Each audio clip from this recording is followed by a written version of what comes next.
What if I told you that beneath the sprawling modern cityscapes and the timeless deserts, there's another world lurking? A world that thrived when mammoths still roamed and the Sahara was lush with vegetation. It's a world where colossal structures and cities, thought to be younger, were in fact the creations of civilizations lost to us in the mists of prehistory. Today, we're diving deep into the world of submerged cities, signs of catastrophic floods, the ancient Egyptian civilization, and their monuments like the Sphinx and the pyramids. So, let's embark on this journey through time, unlocking secrets hidden beneath waves and sand dunes. Let's now journey south, along the lifeline of one of the world's greatest civilizations, the Nile. Egypt, the land of the pharaohs, was home to bustling metropolises, temples, and cities that are now covered by the waters of the Nile and the Mediterranean.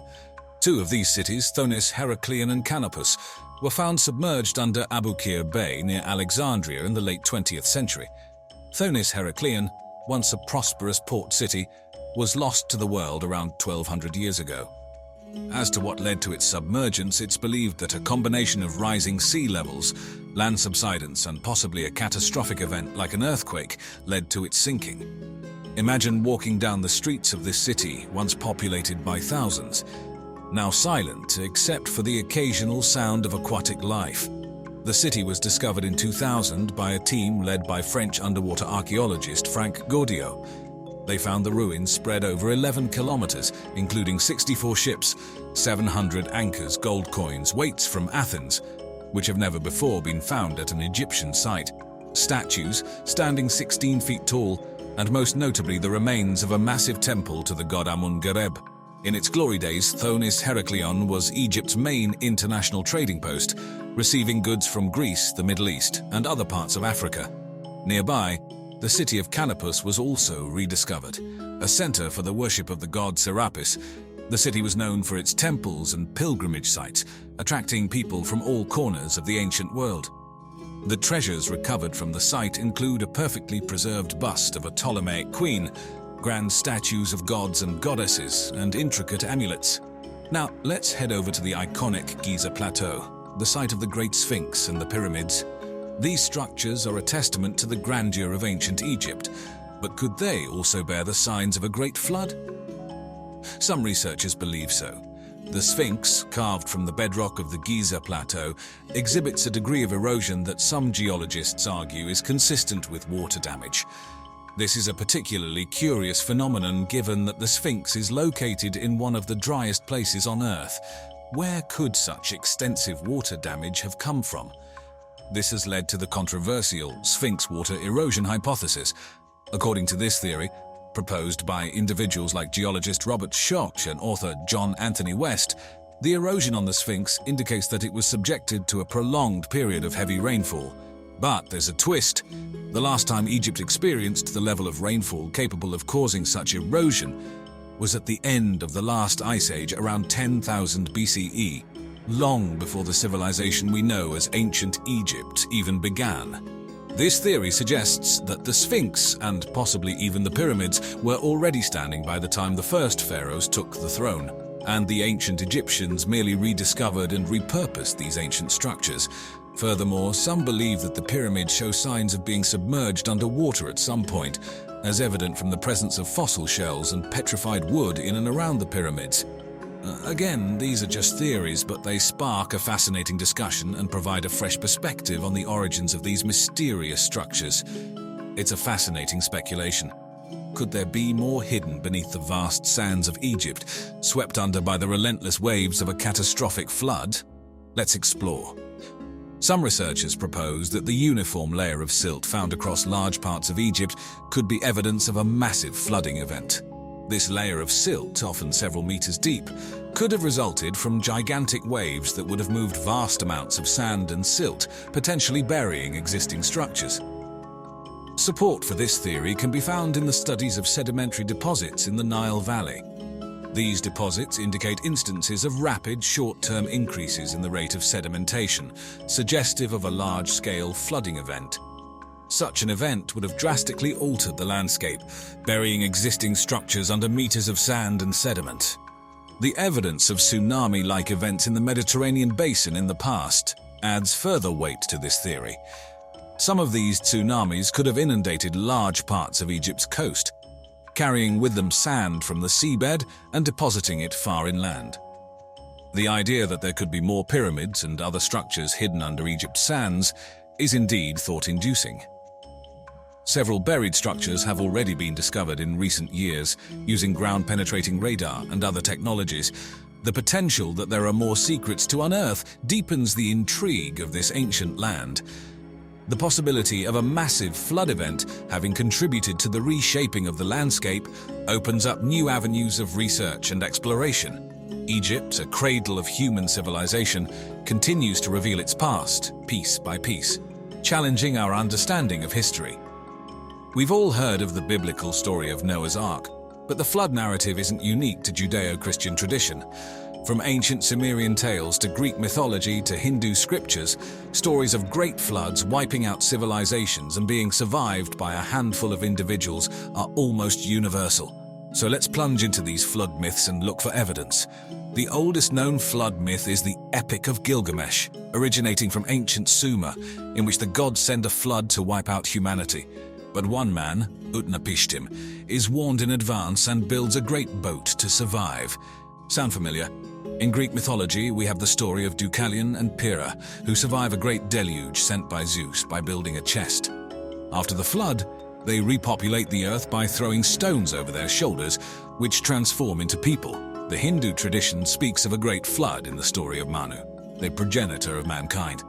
Warned of the impending deluge by a fish, an avatar of the god Vishnu, Manu builds a boat and rescues himself along with the seeds of life to start humanity anew after the floodwaters recede. These myths, scattered across different continents and cultures, all bear striking resemblances to each other, despite being thousands of years old. Could they be retelling the same event? Some researchers believe these myths might be distant, cultural memories of real events, perhaps the flooding at the end of the last ice age when sea levels rose dramatically. Several archaeological sites seem to support this theory. The ancient city of Dwarka, described in Hindu scriptures, was discovered underwater off the coast of modern-day India. Some claim that its submersion aligns with the timeline of the flood described in the story of Manu. In the Mediterranean, evidence of prehistoric settlements was found submerged near the coasts of Greece and Turkey.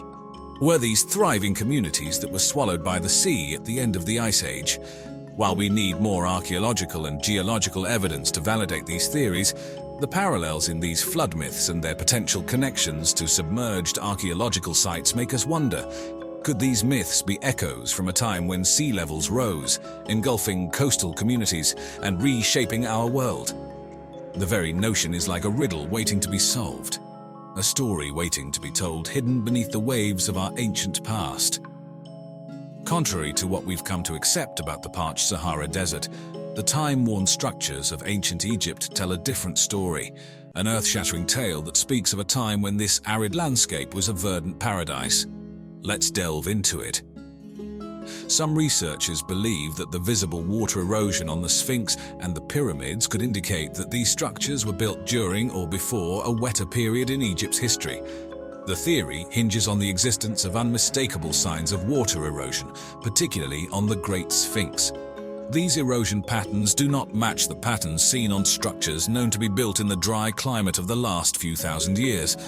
Water erosion on the Sphinx and the pyramids is more consistent with the erosion caused by heavy rainfall than by windsand erosion. Rainfall of such a magnitude hasn't been seen in the region for many thousands of years, predating the conventional timeline of the Sphinx and the pyramids. This theory has led some to speculate that the Sphinx and the pyramids were constructed during the last humid period in the Sahara, known as the African Humid Period, which ended around 5000 BC. That's several millennia before the accepted timeline for the construction of these monuments. If the water erosion theory is correct, it could radically change our understanding of Egypt's history. A lush, green Egypt, with rivers and forests where we now find sand, dramatically changes the backdrop against which we picture these ancient civilizations. It also paints a vivid picture of how drastically our planet's climate can change over long periods. Ancient Egypt's pyramids continue to draw us in with their grandeur and their complex symbolism. Yet the pyramids might not be the sole achievement of the ancient Egyptians we know today. In fact, some theories suggest that they were built by an even older, pre-dynastic civilization, and the Egyptians merely moved in after a catastrophic flood. Egyptology traditionally holds that the pyramids were built around 2600 BCE, primarily as tombs for pharaohs.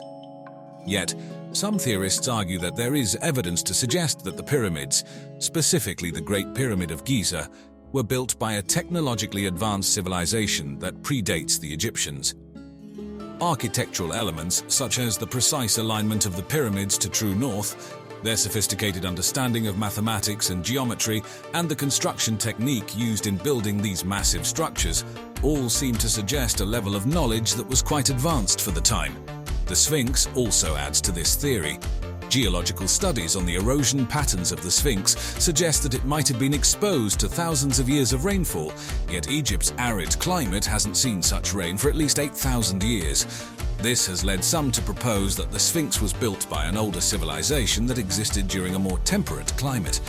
The theory of a pre-existing civilization becomes even more intriguing when we consider the flood myths that permeate cultures around the world, including that of the ancient Egyptians.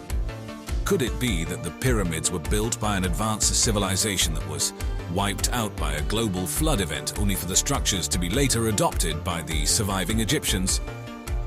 Before we bid adieu, let's take a moment to reflect on what we've explored. If our understanding of history could be so significantly altered by water erosion marks on the Sphinx and the pyramids, or by cities hidden beneath the sea, think of the countless other secrets waiting to be unearthed. What we consider fact today may just be the stepping stone to a more profound truth hidden beneath layers of sand, water, and time. So keep asking, keep exploring, and remember, the past is a puzzle, a grand, sprawling jigsaw that we are only beginning to assemble. Have you ever wondered what secrets are buried beneath the sands of time?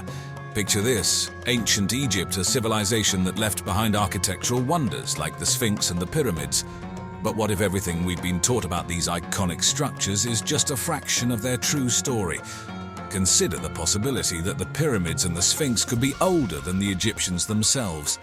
That the Sphinx might once have been Anubis, the jackal-headed god, and that the pyramids might contain mathematical marvels and alignments with celestial bodies. Intricacies that could suggest a technology or knowledge way beyond the human capability of that era, perhaps pointing towards alien gods.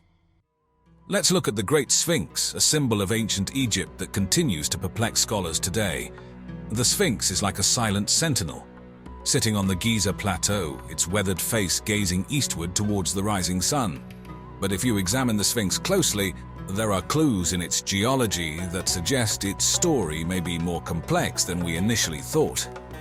One geologist, Dr. Robert Schoch, first brought attention to this in the 90s when he proposed a controversial theory about the Sphinx's age. He noticed that the erosion patterns on the Sphinx appeared to have been caused by water, not just a bit of rain, but thousands of years of heavy rainfall, the kind that hasn't occurred in the Giza region for about 10,000 years since the end of the last ice age. Now, traditional Egyptology places the construction of the Sphinx in the reign of Pharaoh Khafre, around 2500 BCE, when the area was already an arid desert. So, where did this water come from? Schoch proposed that the Sphinx may be far older than traditionally believed, dating back to a time when Egypt was a lush tropical landscape with heavy monsoons and flash floods. Of course, the implications of this are profound, shaking the bedrock of our historical understanding. If the Sphinx was weathered by water, and this weathering occurred before Egypt became a desert, it would mean that the monument was already ancient by the time the first pharaoh took the throne. It also begs the question, who built it? The civilization capable of such monumental architecture would predate any we know of. Could there be an unknown advanced civilization lost to the sands of time waiting to be discovered? Isn't that what makes history so exciting? The fact that we don't have all the answers yet. Let's now delve into an even more controversial theory surrounding the Sphinx. Now we've all been brought up knowing it as the Sphinx, but what if it wasn't always a lion-bodied, human-headed creature that we see today? What if it was something different? This theory brings us to Robert Temple, a British author and researcher. He proposed a highly debated theory that the Great Sphinx was originally not a sphinx at all, but was instead a massive statue of the jackal god Anubis. Yes, you heard it right. Anubis, the god of embalming and the dead, known for guiding souls in the afterlife. But why Anubis? Temple noted that the current human head of the Sphinx is proportionally much smaller than its body, which could indicate that the head was recarved from a larger original. In this case, a jackal head would fit the larger body better in proportion. Besides, Anubis is typically portrayed as a recumbent canine or a muscular man with a jackal's head, not so far from the Sphinx's current layout. Moreover, there's the location of the Sphinx to consider. It sits in front of the Khafre's pyramid as if it's guarding the entrance to the afterlife, a job usually assigned to Anubis in ancient Egyptian mythology. Could it be that the Sphinx, which literally means living image, was the living image of Anubis instead of the human-headed lion we see today? As you might imagine, this hypothesis has been met with skepticism from mainstream Egyptologists. There are many factors to consider, including the established symbolism of lion-bodied creatures in the ancient world and the absence of any ancient texts referring to the Sphinx as Anubis. Our curiosity is only just getting started. Theories like these challenge the status quo and keep us asking questions. After all, isn't it a bit weird? The awe-inspiring Great Pyramids of Giza are not only remarkable because of their massive scale, but also due to their mathematical precision and alignment. You know, the kind of precision that is surprisingly difficult to achieve even today with all our modern technology and tools. This leads us to ask, how could an ancient civilization accomplish such a feat? Let's start with the Great Pyramid of Giza, also known as the Pyramid of Khufu. It's the largest of the three pyramids, originally standing at an astonishing 481 feet. Not to mention, it was the tallest man-made structure in the world for over 3,800 years, until the completion of Lincoln Cathedral in England in the 14th century. But it's not just about the size. The base of the Great Pyramid is a near-perfect square with each side measuring about 756 feet. The level of precision is such that the difference in lengths between the four sides is less than 2 inches. Moreover, each side of the pyramid is carefully aligned to one of the cardinal directions, north, south, east, and west, again with an astoundingly minimal error. This already seems remarkable, right? But hold on to your seats because it's about to get a lot more intriguing. The Pyramid of Khufu, along with the other two pyramids of Giza, are positioned in a way that mirrors the alignment of the 3 stars in the belt of the constellation Orion. In ancient Egyptian mythology, Orion was associated with the god Osiris, the god of the afterlife. This cosmic correlation suggests a deep understanding of astronomy that goes beyond mere chance. The mathematical sophistication and astronomical alignment present in these pyramids point to a highly advanced civilization, but again, the question remains, how was this accomplished? Mainstream history tells us that this was all done by sheer human ingenuity and labor, using simple tools and methods.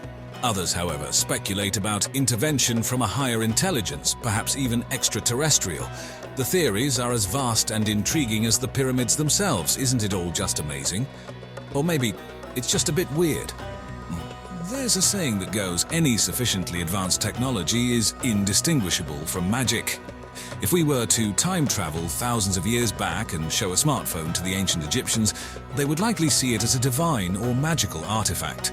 With this perspective, some researchers suggest that the pyramids, and indeed much of the awe-inspiring accomplishments of ancient Egypt, may have been influenced or even directly facilitated by extraterrestrial entities, whom the ancients may have perceived as gods. There is a theory known as the ancient astronaut theory that proposes the interaction of extraterrestrial beings with ancient humans. Supporters of this theory suggest that much of the technology, knowledge, and spiritual understanding of our ancient civilizations was handed down from these celestial visitors. The idea has gained popularity due to authors like Erich von Däniken and shows like Ancient Aliens on the History Channel. Let's take a closer look at this theory in the context of ancient Egypt.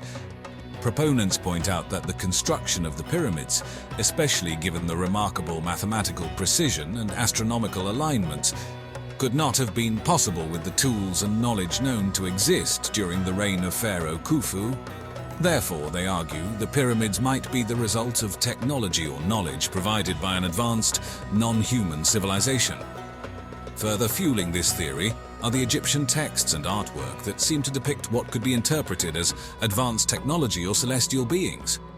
One example is the hieroglyphs in the Temple of Seti I in Abydos that bear an uncanny resemblance to modern aircrafts. Also, many ancient Egyptian deities were associated with celestial bodies and were believed to possess incredible powers. Could it be that these gods were extraterrestrials, perceived as divine due to their advanced technology and knowledge? Were they the ones who instructed or aided the Egyptians in constructing the pyramids? The Great Pyramid of Giza is not just a testament to the engineering prowess of the ancient Egyptians, it's also an architectural mystery that seems to embed a deep connection to the cosmos. Let's delve into the intriguing details of how the structures on the Giza plateau reflect an intimate understanding of the heavens, an understanding that seems surprisingly advanced for a civilization from more than 4,000 years ago. It's well known that the layout of the three primary pyramids mirrors the positioning of the stars in Orion's belt. This correlation was brought to the forefront by Robert Bauval and Adrian Gilbert in their Orion correlation theory. The three stars of Orion's belt, Alnitak, Alnilam, and Mintaka, align almost perfectly with the apexes of the three pyramids of Giza. Moreover, the orientation of the pyramids to the north is so precise that it deviates from true north by just 3/60th of a degree. Could the builders have had an advanced astronomical knowledge, or perhaps assistance from a more advanced civilization? Going deeper, the Great Pyramid itself has elements of celestial alignment. Its narrow shafts, dubbed air shafts or spirit stones, seem to be aimed at specific stars. The southern shaft of the King's Chamber points to Orion, while the northern shaft points to the circumpolar stars. Similarly, in the Queen's Chamber, one shaft points to Sirius, the brightest star in the sky, and another points to the Ursa Minor constellation. It's fascinating to think that these structures, built thousands of years ago, could act as star pointers. Adding another layer of intrigue, the Sphinx also shows signs of astronomical alignments. The Sphinx faces due east, and some theorists propose that it was designed to observe the equinoxes and solstices. The theory of the Sphinx representing the constellation of Leo during the Age of Leo, approximately 10,500 BCE, as proposed by Robert Bauval and Graham Hancock, challenges mainstream chronology and makes us question our understanding of the Sphinx and its origins. While skeptics argue these alignments could be coincidental, it's hard to dismiss the accuracy and precision involved. Could it be a random occurrence, or is it evidence of an ancient civilization that had deep astronomical knowledge, or perhaps even a sign of extraterrestrial intervention? As we continue to explore and decipher the secrets of ancient Egypt, the questions just keep piling up. And as always, thanks for watching. As we delve into the past, we discover that our history is full of mysteries and questions that even today's technology struggles to answer. From water erosion on the Sphinx to the possibility of Anubis taking its place, from the marvel of mathematical precision in pyramids to the curious celestial alignments, we're left pondering if human hands alone were capable of these feats, or if there were other extraterrestrial forces at play. Whether you're a skeptic or a believer, one thing is for sure: the more we explore, the more fascinating our world becomes. Until next time, remember to keep asking questions and stay curious.